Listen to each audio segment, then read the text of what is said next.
The house was unusually quiet, the kind of silence that feels heavy but not unwelcome. I was sprawled on the couch, a bowl of popcorn resting precariously on my stomach, while the credits of some forgettable movie rolled on the TV. Nate, my brother, was sitting on the floor, his back against the couch, flipping through his phone. Our parents were away for the weekend, leaving us to our own devices, and for the most part, it had been uneventful. Just the usual junk food, games, and the kind of mindless banter that comes with years of familiarity. "You're hogging the popcorn," Nate said without looking up, his tone teasing but light.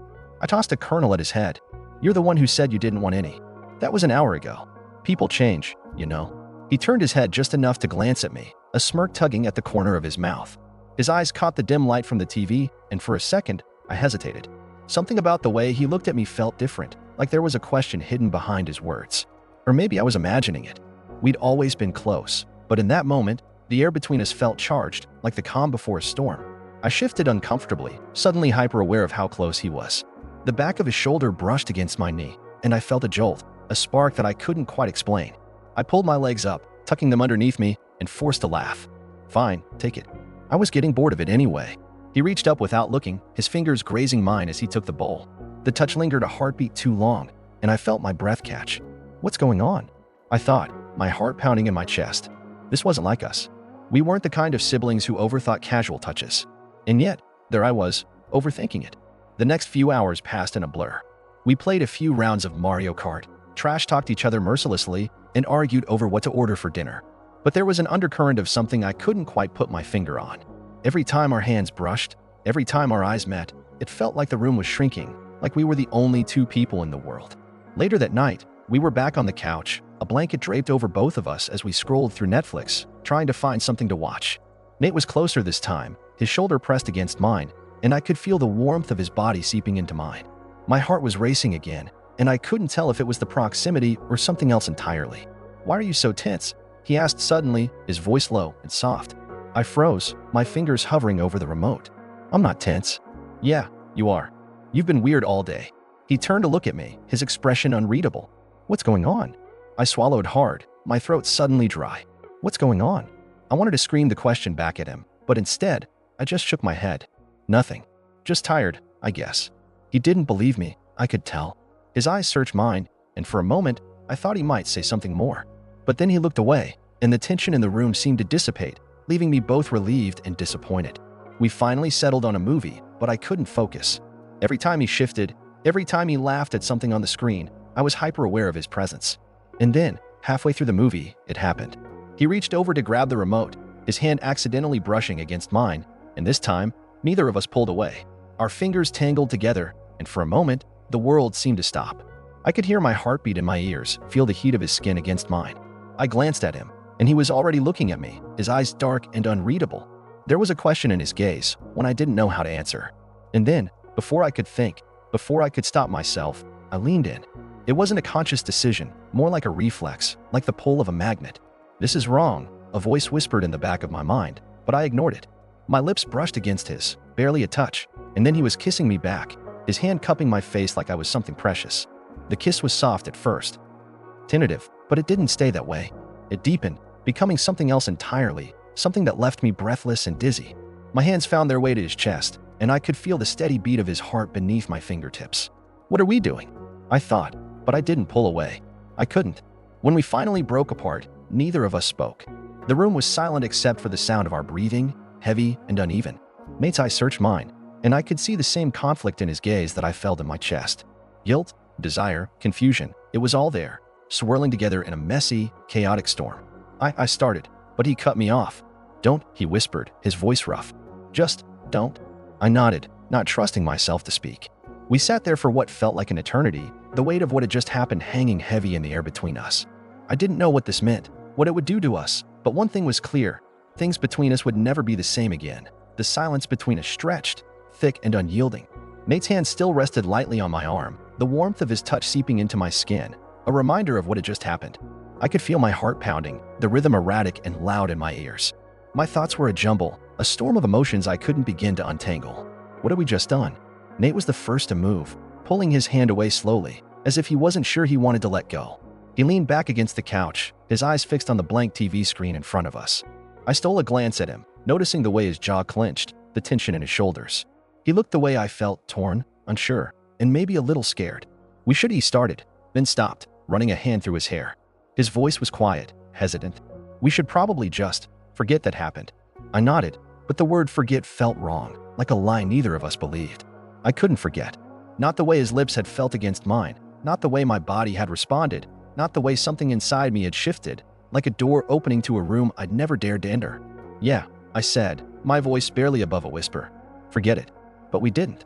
The air between us still crackled with something unspoken, something that lingered even as we both tried to pretend it wasn't there.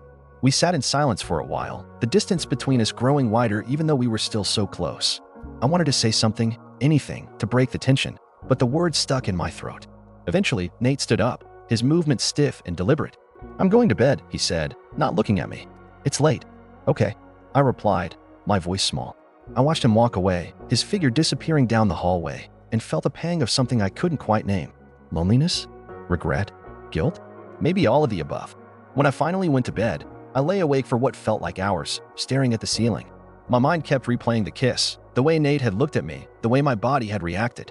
I wanted to hate myself for it, for letting it happen, but I couldn't. The truth was, I'd wanted it. I still wanted it. And that scared me more than anything. The next morning, I woke up late, the sunlight streaming through the curtains. The house was quiet, the kind of quiet that felt heavy, like it was waiting for something to happen. I hesitated before leaving my room, unsure of what to expect. Would things be awkward between us? Would we ignore what had happened? Would we talk about it? I didn't know what I wanted the answer to be.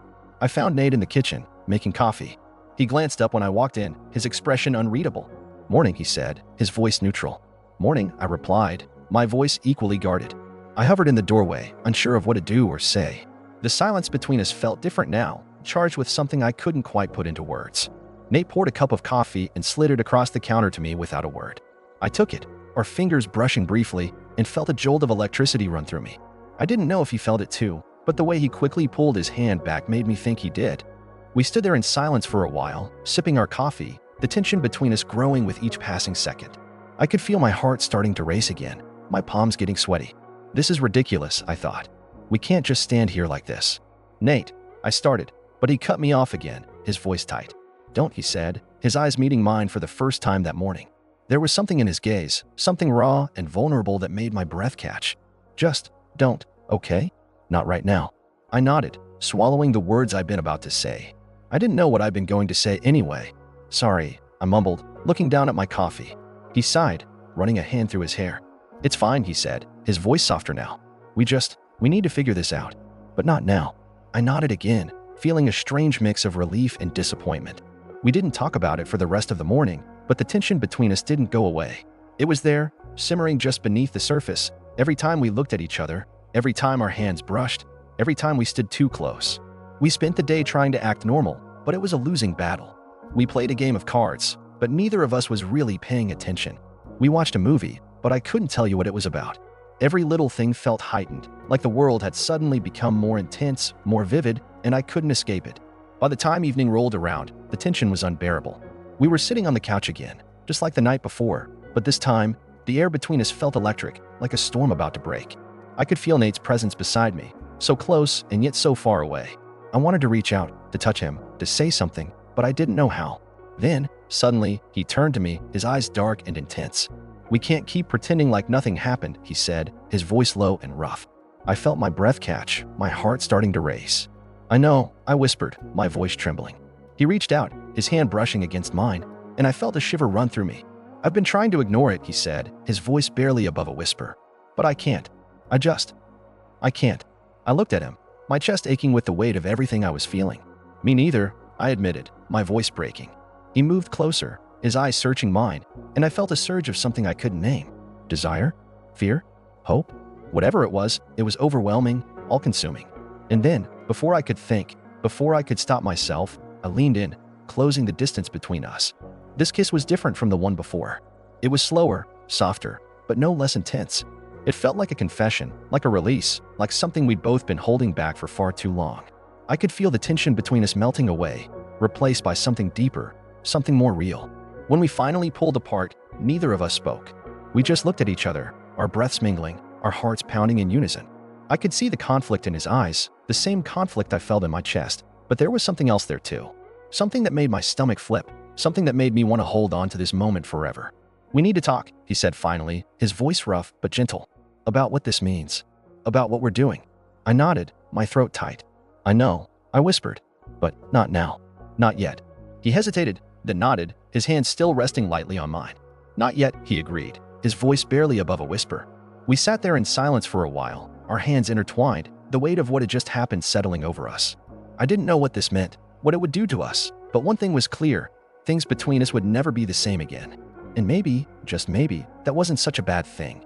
The next morning, I woke up to the sound of birds chirping outside my window, their cheerful songs a stark contrast to the heavy silence that had settled between Nate and me. I lay there for a moment, staring at the ceiling, my heart pounding as I replayed the events of the previous night in my mind. His hand in mine. The intensity of his gaze, the way his lips had felt against mine. What are we doing? The question looped in my head, unanswered. I dragged myself out of bed and padded downstairs, my bare feet whispering against the cool hardwood floor. Nate was already in the kitchen, standing by the counter with a mug of coffee in his hands. He looked up as I entered, his eyes locking onto mine. For a moment, neither of us spoke. The air between us felt charged, like a storm waiting to break. "Morning," he said finally, his voice low and steady. He set the mug down and turned to face me fully, his expression unreadable. "Morning," I replied, my voice barely above a whisper. I moved to the coffee maker, my hands trembling slightly as I poured myself a cup. The silence stretched, heavy and suffocating, until I couldn't take it anymore. "Nate." "Don't," he interrupted, his voice firm but not unkind. He took a step closer, his eyes searching mine. "Don't try to pretend it didn't happen. I can't." I looked away, my cheeks burning. "I don't know what to do," I admitted, my voice trembling. It's too much." He reached out, his fingers brushing against my arm, and I felt a shiver run down my spine. "I know," he said softly, "but we can't keep ignoring it. We need to figure this out." I turned to face him, my heart pounding in my chest. "Figure what out? Nate? What exactly are we supposed to do?" He hesitated, his hand dropping to his side. "I don't know," he admitted, his voice thick with uncertainty. "But I know that I can't just pretend it didn't happen. I can't pretend that I don't feel something." I stared at him, my mind racing. Something. That word was both a lifeline and a curse. It was vague, undefined, but it carried a weight that made my stomach churn. "Nate, it's not right," I said, my voice barely above a whisper. We're family." He flinched, his jaw tightening. "I know," he said sharply. "Do you think I haven't thought about that? Do you think I haven't been tearing myself apart over this?" I bit my lip, my eyes filling with tears. "Then why, Nate? Why did you kiss me? Why did you let this happen?" He took a step closer, his eyes blazing with an intensity that made my breath catch. "Because I couldn't help it," he said, his voice low and rough. "Because every time I look at you, I feel something I can't explain. Something I can't ignore." I stared at him, my heart pounding in my chest. His words were like a fire, burning away the fragile walls I built around my emotions. I wanted to protest, to tell him that this was wrong, that we couldn't do this. But the truth was, I felt it too. That's something. It was there, undeniable, and it scared me more than anything. "Nate," I whispered, my voice trembling. "I don't know what to do." He reached out, his hand cupping my cheek, and I felt a shiver run through me. "Neither do I," he admitted, his eyes searching mine. "But I know I can't walk away from this. Not from you." I closed my eyes, leaning into his touch, the warmth of his hand grounding me.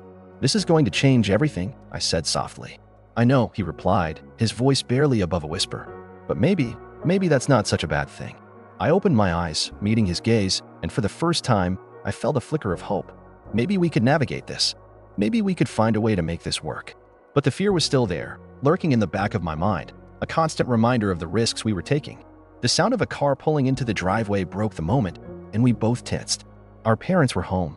Nate dropped his hand, stepping back, and I quickly wiped my eyes, trying to compose myself. The familiarity of the morning shattered, replaced by the weight of our secret. The door opened, and our parents walked in, laughing and chatting, oblivious to the tension that hung in the air. Nate and I exchanged a glance, a silent agreement passing between us. We'd figure this out, somehow. But as I watched him turn to greet our parents, his mask of normalcy firmly in place, I couldn't shake the feeling that everything was about to fall apart. The house felt different now. The air was heavier, charged with something I couldn't quite name. Our parents were back, their laughter filling the space, but it didn't reach me. Not really. My eyes kept drifting to Nate, watching how he moved, how he spoke, how he existed in this new reality where everything between us had changed. He was so normal with them, so carefree, and I hated how good he was at it. I hated how it made me feel, like I was the only one who was unraveling. "Did you two have a good weekend?" Mom asked, setting down her bags in the kitchen. Her voice was light, oblivious, and I forced a smile. Yeah, it was quiet, I said, my voice steady despite the storm inside me. Nate shot me a glance, his smirk barely there, and I felt my chest tighten. Quiet. That was one way to put it. Good, Dad said, clapping Nate on the shoulder. You two holding down the fort while we're gone? No wild parties. Nate laughed, easy and natural. Yeah, no wild parties. Just movies and stuff. His eyes met mine for a split second, and I felt the heat rise to my cheeks. Stuff. That word, so innocent, carried the weight of everything we'd done, everything we'd felt. I turned away, pretending to busy myself with helping unpack groceries, but my hands were trembling. I could still feel the ghost of his touch, the way his lips had felt against mine. It was all I could think about, even as my parents chatted around me, even as the world moved on like nothing had happened. Later that night, I lay in bed, staring at the ceiling. The house was quiet again, the faint hum of the refrigerator the only sound. My mind was racing, replaying every moment, every look, every word. I couldn't keep doing this. I couldn't keep pretending everything was fine. But what other choice did I have? There was a soft knock at my door, and my heart leapt into my throat. I knew who it was before I even opened it. Nate stood there, his face shadowed in the dim light of the hallway. He looked uncertain, vulnerable in a way I wasn't used to seeing. "Can I come in?" he asked, his voice low. I nodded, stepping aside to let him in. He closed the door behind him, and for a moment, we just stood there, staring at each other. The tension between us was almost unbearable, thick and suffocating. "I can't sleep," he admitted, running a hand through his hair. "I keep thinking about everything." "Me too," I whispered, my voice barely audible. He took a step closer, and I felt my breath catch. His eyes were intense, searching mine for something.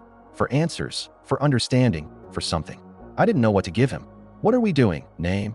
he asked, his voice rough with emotion. It's... I don't know how to do this." I swallowed hard, my throat dry. "I don't know either. But I know I can't just pretend it didn't happen." He nodded, his expression softening. "Neither can I." He reached out, his fingers brushing against mine, and I felt a jolt of electricity shoot through me. His touch was so familiar, yet so different now, charged with something deeper, something more. I couldn't pull away. I didn't want to. "I'm scared," I admitted, my voice trembling. What if we ruin everything?" He stepped closer, his hand cupping my cheek, and I felt my eyes flutter closed. "We might," he whispered. "But what if we don't? What if this is the best thing that's ever happened to us?" I opened my eyes, meeting his gaze, and for the first time, I felt a flicker of hope. Maybe he was right. Maybe we could find a way to make this work. Maybe we could have us, without losing everything else. His lips brushed against mine, soft and tentative, and I felt my heart surge. I kissed him back, my hands gripping the front of his shirt, pulling him closer. It was different this time, slower, more deliberate, like we were both trying to figure out what this meant, where it was going. We broke apart, breathless, our foreheads resting against each other. His eyes were dark, filled with something I couldn't quite place. "We'll figure it out," he said, his voice firm, determined. "Together." I nodded, my heart pounding in my chest. Together. But as we stood there, wrapped in each other, I couldn't shake the fear that lingered in the back of my mind. The fear that whatever this was too fragile, too dangerous. The fear that no matter how much we wanted it, it might not be enough. The next morning, I woke up to the sound of voices downstairs. My parents were laughing, and for a moment, I allowed myself to believe that everything was normal, that nothing had changed. But then I remembered, and the weight of it settled over me like a heavy blanket. I got dressed and headed downstairs, my stomach in knots. Nate was in the kitchen, leaning against the counter, a cup of coffee in his hands. He looked up when I walked in, and our eyes met. There was a flicker of something warm, something ours, before he looked away. "Morning," he said, his voice casual, but there was a slight edge to it. "Morning," I mumbled, grabbing a bowl and pouring cereal. I could feel my parents' eyes on me, and I avoided looking at them, focusing instead on the task at hand. Act normal. That was the mantra in my head. Act normal. "So, Name," Dad said, breaking the silence. "Any plans for the day?" I shrugged, keeping my gaze on my cereal. "Not really. Just stuff." Out of the corner of my eye, I saw Nate freeze, his grip tightening on his coffee cup. Stuff. That word again, heavy with meaning. I felt my face heat up, and I quickly shoveled a spoonful of cereal into my mouth, hoping to hide my reaction. The day dragged on, every moment filled with tension. Nate and I avoided each other as much as possible, but every time our eyes met, it was like the air between us crackled with electricity. I wanted to talk to him, to figure out what we were doing, but there was never a moment when we were alone. My parents were always there, and it was driving me crazy. Finally, as the sun began to set, I found myself out on the back porch, staring at the fading light. The door creaked open, and I knew without turning that it was Nate. He stepped up beside me, his presence instantly warming me. "Hey," he said softly. "Hey." We stood there in silence for a while, watching the sky turn from orange to deep blue. The tension between us was thick, but there was also a sense of comfort. Like no matter what happened, we had each other. "We need to talk," he said finally, breaking the silence. I nodded, my heart racing. "Yeah, we do." He turned to me, his eyes searching mine. "I don't want to lose you," he said, his voice raw with emotion. "I don't want to ruin what we have. But I can't pretend this isn't happening. I can't pretend I don't feel this."